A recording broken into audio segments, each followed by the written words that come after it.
예, 목요일 묵상의 시간입니다. 처음부터 악마로 태어나는 사람은 없다. 처음부터 악마로 태어나는 사람은 없다. 자, 이런 제목으로 또 오늘 묵상 함께 나누겠습니다. 우리는 일장을 통해서 택함을 받은 사명의 아들 속의 그 부패와 타락이 예사처럼 된 것은 바로 하나님의 온전한 뜻을 알지 못하고 그러다 오해하다가 하나님의 말씀을 자꾸 멀리하다가 결국 하나님 자체를 오해해서 그 알라딘의 그 마술 램프 속의 지니처럼 착각을 하고 금송아지로 만들어서 하나님과의 언약을 떠나거나 하나님이 하나님 나라 백성들에게 직접 주신 그 규례와 법도와 명령인 그 핵심인 그 공평, 정의, 인간사랑, 그러니까 인권을 우습게 여기고 저들의 욕심과 그 만용을 위해 채워주는 그 우상을 쫓아다녔기 때문이다라는 걸 묵상해 봤습니다. 자, 그래서 특별히 성도들이 이 땅에 우리를 부르신 사명이 아니라 사욕으로 가득 차면 비록 교회당을 꾸준히 열심히 다닌다고 해도 저들의 예배와 기도와 봉사와 열심 속에는 솔직히 이제 자기들이 원하는 그런 우상을 추구하는 그 우상 숭배와 다를 바 없는 그런 종교 생활을 한다고 그랬죠. 그래서 이제 그런 게 쌓이다 보니 결국 이제 이사야 선지를 통해 하나님 말씀하시는 것은 이사야 1장 13절 다시는 헛된 재물을 가져오지 말아라. 다 쓸모없는 것들이다. 분양하는 것도 나에게는 역겹고 초하루와 안식일과 대회로 모이는 것도 참을 수 없으며 거룩한 집회를 열어놓고 못된 짓도 함께하는 것을 내가 더 이상 견딜 수 없다.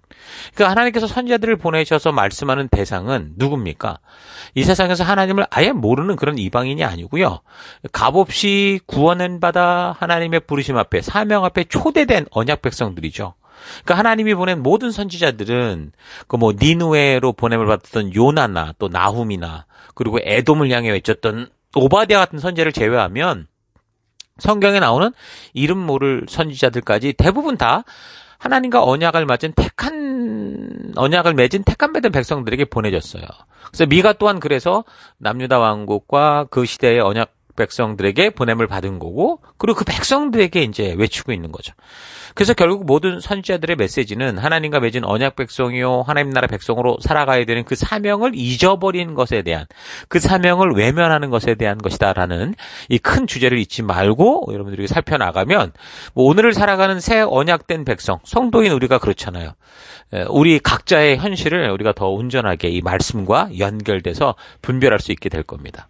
자, 계속해서 미가를 통해 발견되는 그 시대의 남유다 왕국의 죄악들이 이제 고발이 되는 걸 보면 2장입니다. 1절, 악한 궁이나 하는 자들, 잠자리에 누워서도 음모를 꾸미는 자들은 망한다. 그들은 권력을 쥐었다고 해서 날이 새자마자 음모대로 해치우고 마는 자들이다. 탐나는 밭을 빼앗고 탐나는 집을 제 것으로 만든다. 집 임자를 속여서 집을 뺏고 주인에게 딸린 사람들과 유산으로 받은 밭을 제 것으로 만든다. 그러니까 탐욕 들어온 부자들은 밤낮으로 자기의 배를 채울 국민만 하고 원하는 대로 남의 밭을 강탈하고 집을 빼앗았다는 거예요. 오늘날로 말하면 대기업들의 어떤 문어발식 독식 사업인 거죠. 공정하지 않은 그 가족 밀어주기식 사업 등 이런 걸 다 국가가 묵인하는 거예요. 국가 사업임에도 서민들은 배제돼버린 신도시 사업, 민생에 상관없는 자기 밥그릇만 챙기는 그런 정치놀이.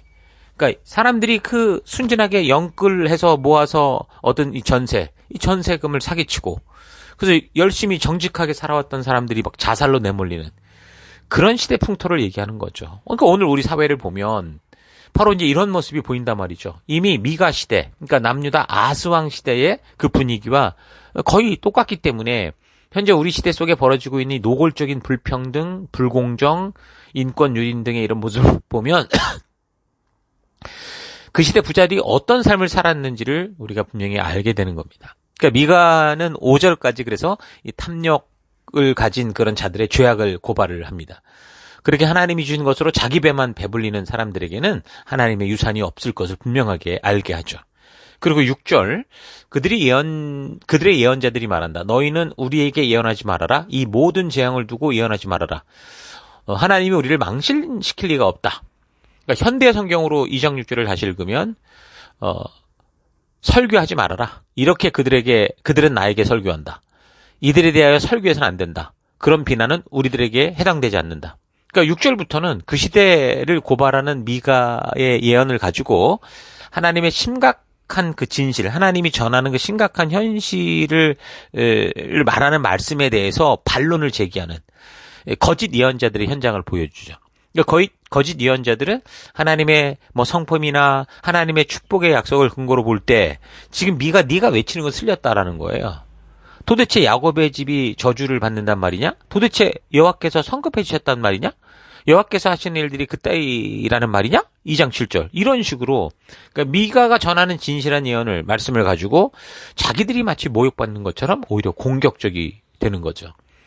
권세자와 지도자들이 불의한 방법으로 불의한 돈을 모아서 뭐 일부를 교회에다 이제 가져다 바치면 거짓 예언자들, 목사들이 그것이 바로 하나님의 축복받은 결과다. 하나님이 도우셨기 때문이다. 막 칭찬하고 떠들어댔다라는 거예요. 그런 불의한 돈을 받아서 교회 교육관을 세우고 멀쩡한 교회 무너뜨리고 신축하고 그러니까 하나님이 축복하신 삶의 결과라고. 보통 이런 큰 일을 하는 사람들은 뭐 장로인 경우가 많죠. 이런 장로님 본받으라고 하면서 온 성도들에게 뭐 예배 속에 자랑하고 뭐 간증하게 하고 이런 짓을 하는데 사실상 그 뒤를 보면 그 큰 돈을 얻게 된 거는 정상적인 게 아니었다는 거죠. 자기 회사 직원들의 고열을 짜낸 거고 부당한 방법으로 얻은 그 검은 돈인데 그런데 이런 식으로 교회 목사가 떠드니까 정말 정작 그 회사를 같이 다니고 있던 직원이 들을 때는 저 완전히 목사가 헛소리 하는 거죠. 우리의 피 땀이 얼린 그 돈을 강제로 뜯어간 그걸 갖다 내니까 저렇게 축복을 한다. 저런 긍정의 소리를 한다. 이러면 고개를 설레설레 흔들고 결국 자꾸 교회와 멀어지게 되는 일들이 생기는 겁니다. 그러니까 이 시대 흐름이 그렇다는 거예요. 강단에서 이 시대 문화가 보여주는 그 이 위급성에 대해서 잘못된 신앙에 대해서 지적하면 이게 너무 부정적이다. 이렇게 불만족스러워하는 거죠. 그리고 뭐 어떻게 살든 간에 뭐 평화를 외치고 긍정적인 미래를 외치면 좋아하는 그런 일들이 다반사라는 거죠. 그래서 이제 미가가 11절에 이런 상황에 대해서 아주 정확하게 말합니다. 2장 11절.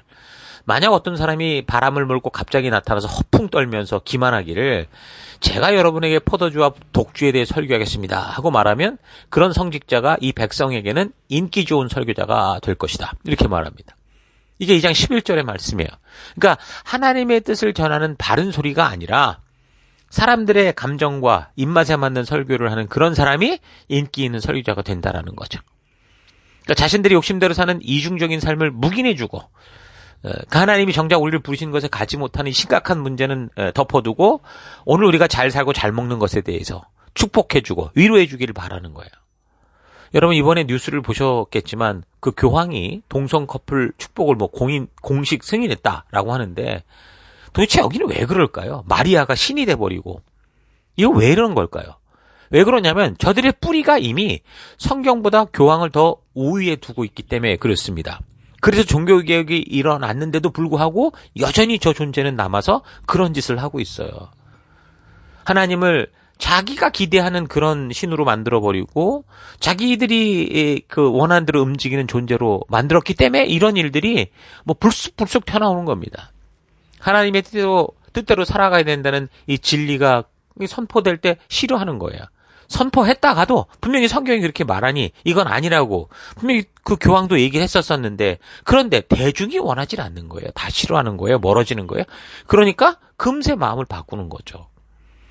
그래서 자신의 삶이 어떠하든 무조건 너 잘 된다, 너 복 준다라고 하면서 무조건적인 축복을 말하는 이런 아참꾼들을 좋아하는 지금 이 시대의 모습이라는 거거든요. 그 이 시대 모습에 지금 뭐 모든 종교들이 다 그렇게 부합하고 있고 바로 이런 모습이 역사를 볼 때 멸망을 곧 앞둔 사회의 모습이다라는 거 여러분 잊지 말아야 됩니다.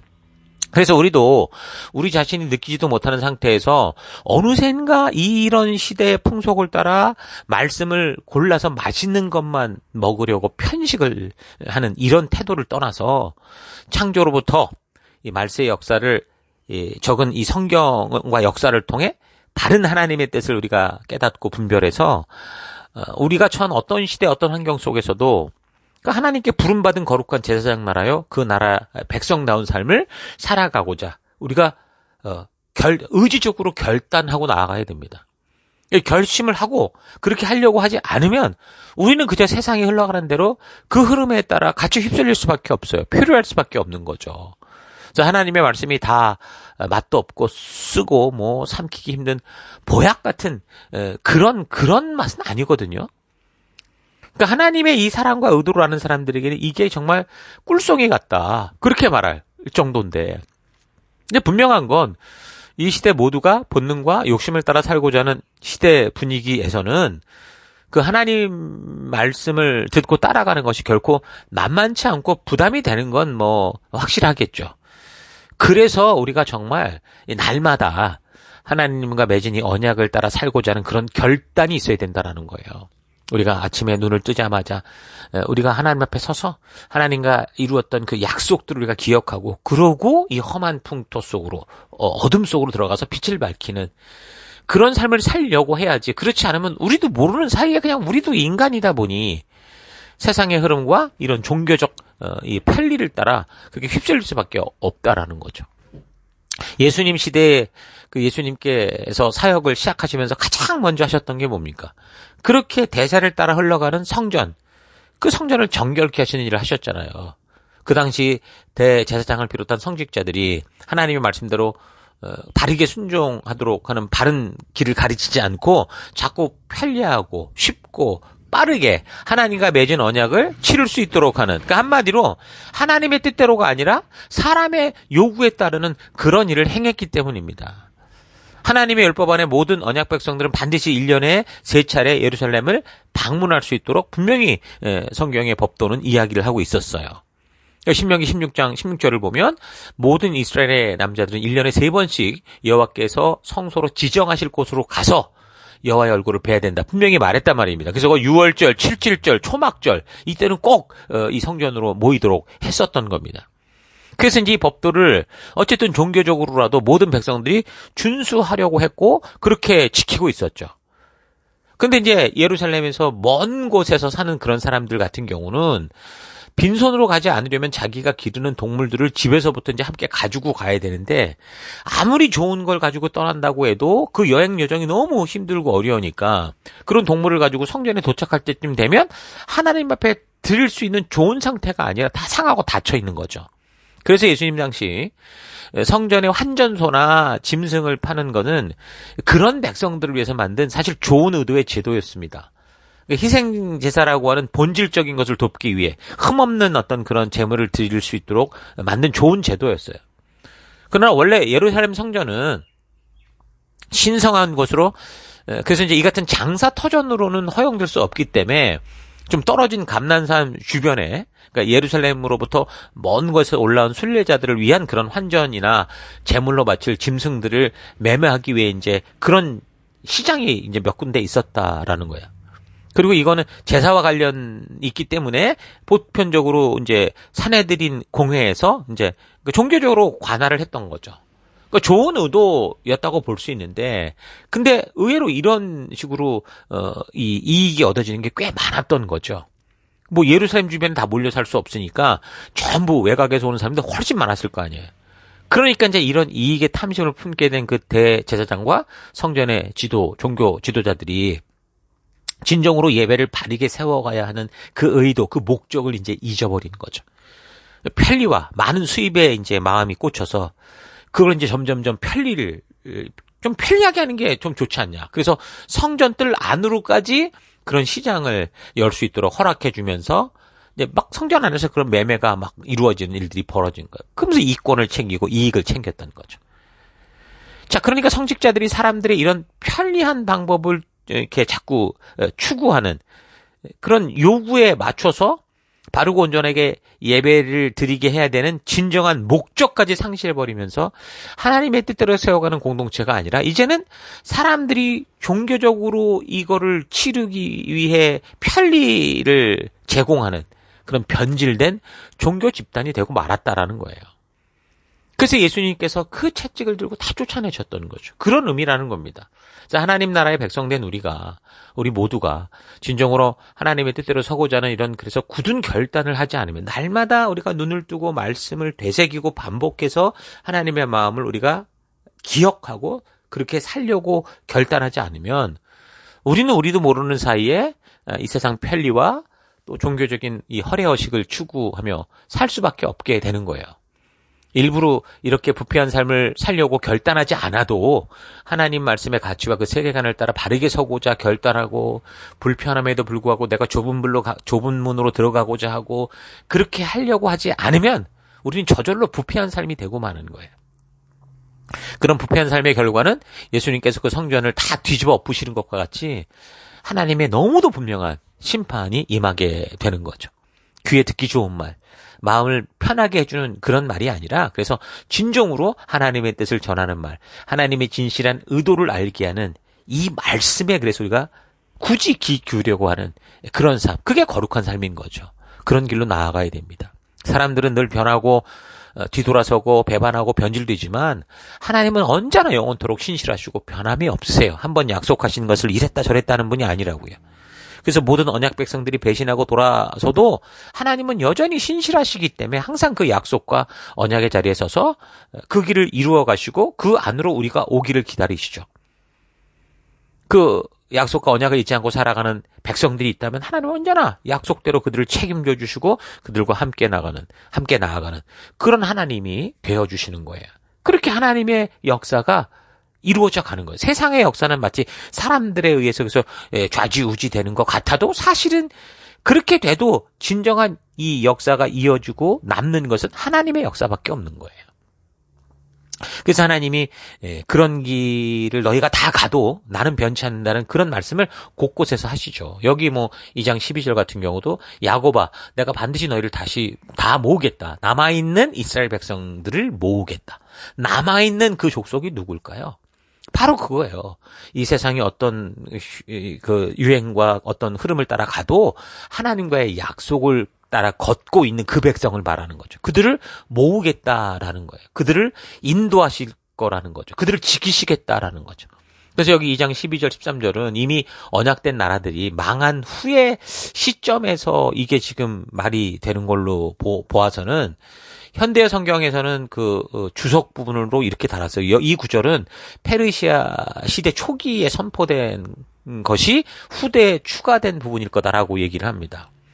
또 다른 예로는 미가 선지자 당시 결국 아수르에 의해 무너졌던 북이스라엘을 두고 하는 말이다라고도 해요. 그러나 지금 미가 선지자의 외침이 지금 끝까지 죄악된 길을 고집하는 백성들에 대해서 그런 행동의 결과가 어떤 미래를 만들 것인지를 말하는 것이기 때문에 이 구절은 지금 귀를 막고 죄악의 길을 고집하는 백성들이 결국 다 제 길로 가도 하나님께서는 그럼에도 불구하고 너희가 그리 다 가니 나도 할 수 없이 쫓아가겠다는 게 아니라 내가 너희와 약속했던 내가 이 땅을 창조했던 그 길을 따라 나는 갈 것이고 그 길을 건넌 이들을 책임질 거다라고 하는 비록 북왕국 같은 경우는 다 망해서 없어졌어도 그게 나쁜 사람만 잡혀가는 게 아니거든요.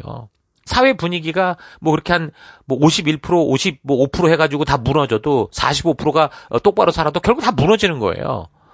그럼 그렇게 됐을 경우 어쨌든 그 안에서 그램에도 불구하고 쫓아가는 그 길을 약속을 따라 걷는 이들을 하나님이 책임져 주시겠다라는 이 구절이 이 확실한 이 뜻이 이 12절 13절에 담겨 있는 거죠. 모두가 죽고 포로로 로에로 끌려가도 끝까지 그 약속 안에 거하고자 하는 백성들 그 성경이 여러 가지로 말하죠. 남은 자들이라고도 하고 그 한 사람이라고도 하고 어쨌든 하나님은 분명히 그렇게 하나님과의 약속을 기억하고 그 가치를 따라 살아가는 사람들과 함께 하시고 그들을 회복시키겠다라고 말씀하십니다. 그러니까 우리가 지금 이 세상에 벌어지고 있는 이 역사는 하나님의 실패가 아니에요. 사람들이 욕심으로 스스로 죽음의 길을 가고 있다는 하루살이처럼 나방처럼 그 불타는 그 횃불 속으로 막 다 빨려 들어가는 그런 인생이 되고 있다는 거 잊지 마십시오. 자, 그렇다면 이 예언의 말씀은 불순종으로 패망한 북이스라엘이지만 그 안에서 끝까지 믿음을 지키며 사는 사람들, 비록 여러 나라로 끌려갔으나 그곳에 있더라도 하나님의 말씀 가운데 서고자 한다면 어떻게 하는 거예요? 하나님이 회복하시겠다는 거죠. 이게 신명기 30장에 나오는 약속 아닙니까? 그들이 이렇게 하나님을 오해하고 어쨌든 배반하고 욕심대로 해서 다 뿔뿔이 흩어져도 너가 산 그곳에서 이 약속을 기억하고 바르게 설 경우 하나님이 회복시키겠다라고 약속하시거든요. 그래서 이제 곧 망하게 될 이 남유다 왕국의 경우도 바벨론으로 포로가 되어 끌려간 사람들 중에 그렇게 끝까지 믿음을 가지고 살아간 그러니까 다니엘과 같은 이 사람들 그래서 그 사람들이 결국에는 70년 뒤에 돌아오게 되잖아요. 물론 또 그들이 돌아와서 또 다른 길로 가기도 하지만 어쨌든 그럼에도 불구하고 또 남은 자들이 하나님의 약속을 이어가는 그런 하나님의 분명한 뜻을 여기서 보여주고 있는 거죠. 예, 끝까지 믿음으로 살아가는 그 하나님의 백성된 그 남은 자들, 그 한 사람들이 궁극적으로 이제 메시아 대신 예수 그리스도를 통해서 온전하게 구원을 받고 영원한 하나님 나라의 백성으로 그와 동행할 것을 분명하게 지금 이 말씀 속에서도 예표하고 있는 겁니다. 그렇게 되면 이것은 단지 그 시대 지금 미가 선지자의 경고를 듣는 그 백성들에게만 해당되는 걸 넘어서 이 원리가 우리에게도 적용되는 거죠. 어느 시대, 어느 나라에서 태어난 사람들이든 이런 하나님의 마음을 알고 하나님의 전적인 구원의 은혜를 알고 그래서 하나님과 언약을 맺는 그 장소로 끊임없이 나아가는 모든 그 백성들, 그 백성들이 그들의 삶이 지금 어떤 역사와 어떤 환경과 어떤 상황에 처해 있든 하나님의 법도와 규례와 약속의 가치를 따라 살아갈 때 하나님은 그들을 책임지시고 이끄신다는 거예요. 구약의 시대에는 짐승의 피로 대속의 제물을 삼아 거룩한 백성으로 하나님이 부르는 일들이 있었으나 이제는 그 모든 이 인류의 죄를 대속할 수 있는 영원한 대속의 제물 그 메시아 예수님을 이 땅에 보내시고 그를 믿는 자들로 하여금 하나님의 거룩한 백성으로 씻음받게 하셔서 그들과 함께 영원한 하나님의 나라를 이루어 가시겠다라는 이제 그런 이야기들이 지금 이제 이 북왕국의 패망의 시절, 남왕국의 이런 이 몰락의 이 과정 속에 계속 미가 선지자, 이사야 선지자를 통해 좀 더 구체적으로 해서 드러나고 있는 겁니다.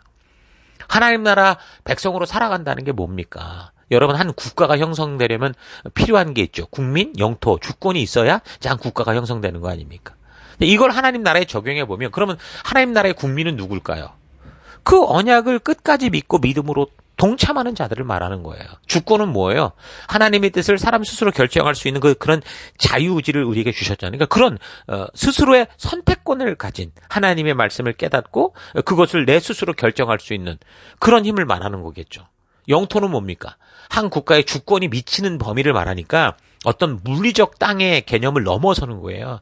하나님의 뜻이 이루어지는 모든 장소가 바로 하나님의 영토가 된 그 백성의 영토가 하나님 나라의 영토가 되는 거죠.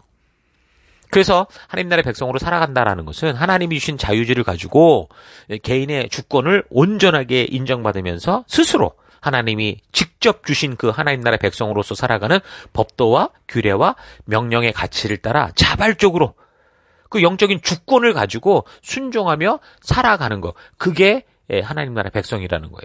그래서 우리가 어느 민족, 어느 이 국가의 사람이든 간에 그래 같은 이 하나님을 우리가 믿고 하나님 주신 이 약속, 이 성경의 이 말씀의 가치를 따라 살아간다면 우리가 서 있는 그곳에서 하나님 나라를 이루는 그의 백성이 된다라는 거죠.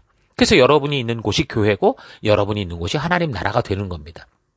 그래서 우리가 어디를 가든 간에 그 세속 속에 어둠 속에서도 그 세속의 가치관 어둠에 휩쓸리지 않고 거부하고 각자 태어나고 살아가는 삶의 더 곳곳 나라, 민족, 사회, 문화 어느 곳에서든 오직 하나님이 주신 말씀의 가치를 따라 내가 그것을 주권적으로 선택하며 살아가는 그런 삶을 살아가는 게 바로 하나님 나라 백성으로 살아간다라는 거예요. 자, 미가서 2장에서는 이렇게 탐욕스러운 부자들과 거짓 예언자들과 자기 귀에 좋은 것만을 찾는 이 백성들에 대해 적나라하게 이제 이렇게 고발하고 있지만 그럼에도 불구하고 하나님은 여전히 이들과 맺은 언약에 신실하다라는 이 사실을 분명히 보여줍니다. 그래서 고집을 부리고 결국 몰락의 길로 가는 이들도 있겠지만 하나님은 여전히 하나님의 약속과 언약에 깨어서 그 길을 걷고자 하는 이들을 찾으시고 그들과 동행하시고 그들과 함께 하나님 나라를 이루어갈 거다라는 분명한 약속을 주시는 거죠. 자, 이런 사실 잊지 마시고 우리가 살아가는 우리의 사회가 비록 총체적으로 지금 죄를 고집하고 욕심대로 살아간다고 해도 변함없이 신실한 이 하나님의 이 약속을 믿음으로 우리 하나님이 직접 주신 그 법도와 규례와 명령의 가치, 그 하나님 나라 백성의 그 세계관, 그 가치관을 가지고 정말 이 시대 새 언약된 백성답게 하루하루 살아가는 여러분과 제가 될 수 있기를 바랍니다. 자, 오늘 하루 나는 정말 총체적으로 난국에 빠져 하나님과 맺은 언약의 길이 아니라 각자 욕심과 욕구를 따라가는 이 세상 속에서 모두가 본능과 욕심대로 살아가기에 혈안되어 있는데 그럼에도 불구하고 언제나 신실하신 하나님을 믿기에 변함없이 우리 하나님이 직접 주신 그 언약의 가치와 세계관을 가지고 각자 보냄을 받은 삶의 곳곳에서 빛과 소금 된 삶, 저들을 변화시키는 누룩된 삶을 살고 있는지, 아니면 내가 세상을 닮아 자꾸 변질되는 삶을 살고 있지는 않은지 차분히 되짚어 생각해 보기 바랍니다. 여러분, 처음부터 악마로 태어나는 사람은 없습니다. 그런데 자신의 본능과 욕심을 창조주 하나님의 말씀으로 바르게 조절하는 훈련을 하지 못하면 언젠가 사람들 안에 있는 악마와 같은 힘을 발견하게 되는 거죠. 아무것도 모르고 이 세상에 처음 지어진 아담과 하와, 그 안에 무슨 악이 있었겠습니까? 악이란 전혀 없었어요. 악함은 없었습니다. 그런데도 결국은 어떻게 되는 거예요? 하나님의 말씀을 마음에 품지 못할 때는 그 순수했던 첫 창조물 피조물이 뭐가 되는 거예요? 사탄이 되더라는 거죠. 사탄을 환영하더라는 거죠. 그래서 하나님과 처음 시내산에서 언약으로 초대받았던 그 백성들의 가슴에는 정말 하나님 백성됨에 대한 아마 벅찬 감격과 기쁨이 있었을 거예요. 그래서 자원하는 심정으로 정말 그렇게 자신을 구원하여 주신 하나님께 헌신하며 주의 백성답게 살아보고자 하는 각오들이 처음에 있었을 겁니다. 그러나 그런 마음을 하나님 명령대로 하나님의 말씀으로 바르게 다스리고 날마다 읽고 묵상하며 재결단하며 하나님의 뜻이 자신과 자신이 처한 상황과 환경을 바르게 주도하도록 그렇게 하지 않고 지금 다가오는 환경과 상황에 자꾸 타협하고, 그래서 하나님의 뜻을 조금씩 놓아가고 외면하고 살아가는 그 삶의 결과는 결국 나락으로 떨어진 삶이 된 거죠. 하나님의 사랑을 잊고 우상을 쫓아가 음란하게 행음하는 그런 존재들이 되고 말았던 겁니다. 그것이 바로 하나님을 금송아지로 변질시켜서 끝까지 자신들의 욕심대로 살아간 북이스라엘의 결말이고, 그리고 이제 곧 또 남유다 왕국도 그런 몰락의 바닥으로 떨어질 현실이었던 거죠. 자, 우리는 지금 이 시대를 살아가는 새 언약 백성들입니다. 그런데 그 언약 백성이라는 타이틀만 있을 뿐 언약 백성이기에 알아야 하는 이 하나님의 법도와 규례와 명령과 가치와 이 하나님의 세계관을 모른다, 성경의 세계관을 모른다면 우리도 순식간에 바닥으로 몰락하는 북왕국과 남왕국의 왕과 백성들처럼 되고 말 것이다 라는 사실 잊지 마시고, 날마다 우리 하나님의 신실하심을 믿고 우리 앞에 다가오는 상황과 환경이 어떠하든 그의 말씀하심을 따라 하나님 나라 백성답게 살아가는 삶을 만들어가는, 이루어가는 그런 거룩한 죄 백성 되기를 주의 이름으로 축원합니다. 자, 오늘 하루도 힘내십시오. 잠시 기도하겠습니다. 하나님, 이 시대의 흐름을 말씀으로 분별하지 못하고 모든 사람들이 다 큰 길로 간다고 나도 아무 생각 없이 그 길을 따라 걸어왔던 것 회개합니다. 만몬의 문화와 바알의 음란한 문화에 빠진 이 사회를 살아가는 모든 사람들이 어린아이로부터 어른에 이르기까지 모두 열광하고 즐거워하는 일들이 얼마나 하나님의 가슴을 아프게 하는 것인지를 바르게 분별해서 하나님의 백성답게 살아갈 수 있는 참 생명의 문화를 전파하는 내가 되길 원합니다. 하나님의 뜻이 무엇인지를 성경을 통해, 역사를 통해 바르게 분별하여 그 말씀의 가치관으로 무장된 삶이 되게 하여 주옵소서. 그래서 세상을 변화시켜달라고 하는 기도가 아니라 세상의 어떤 문화 속에서도 꺼지지 않는 주님의 빛이 되어 이 세상을 빛으로 바꾸어가는 그런 하나님 나라를 이루어가는 그런 믿음의 백성 되기를 원합니다. 하나님, 사람은 처음부터 악마로 태어나지 않지만 그런 하나님의 말씀이 주도하지 못하면 우리는 언제라도 아무리 순수하게 태어나도 악마가 될 수 있고 사탄이 될 수 있다는 거 잊지 않고 오늘 이 하루 동안 또 말씀을 가슴 깊이 새기는 그런 한 걸음 한 걸음 걷기를 간절히 바라옵고 예수님 이름으로 기도했습니다. 아멘.